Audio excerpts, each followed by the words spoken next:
रात के करीब 11 बज रहे थे। विशाल एक सुनसान गांव के रास्ते से गुजर रहा था। आसमान में बादल छाए हुए थे और ठंडी हवा पेड़ों के बीच से सरसराहट कर रही थी। दूर दूर तक कोई नजर नहीं आ रहा था। विशाल का मोटरसाइकिल अचानक बंद हो गया। उसने कई बार किक मारी, लेकिन बाइक स्टार्ट नहीं हुई। वहां पास ही एक पुराना टूटा फूटा बंगला था। विशाल ने सोचा कि शायद वहां से मदद मिल जाए। बंगले के पास पहुंचते ही उसकी रीढ़ में सिहरन दौड़ गई। जगह अजीब सी लग रही थी। अंदर से हल्की हल्की रोशनी आ रही थी।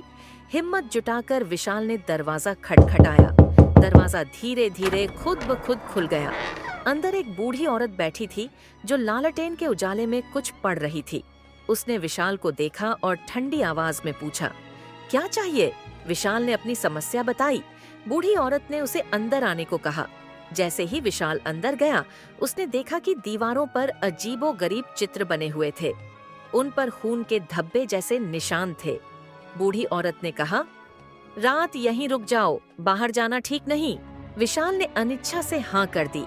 जैसे ही उसने कमरे में कदम रखा, उसे अचानक एक तेज झटका महसूस हुआ। कमरे की दीवारें धीरे धीरे बदलने लगीं। चारों तरफ से काली परछाइयां निकलने लगीं। वह चिल्लाना चाहता था, लेकिन उसकी आवाज जैसे गले में फंस गई।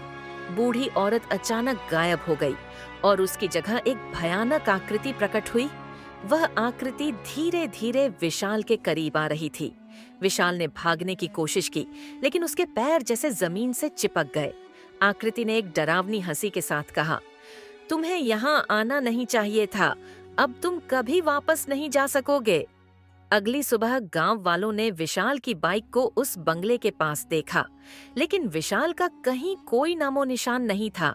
कहते हैं, जो भी उस बंगले में गया वह कभी वापस नहीं आया। अंधेरे का रहस्य आज भी अनसुलझा है।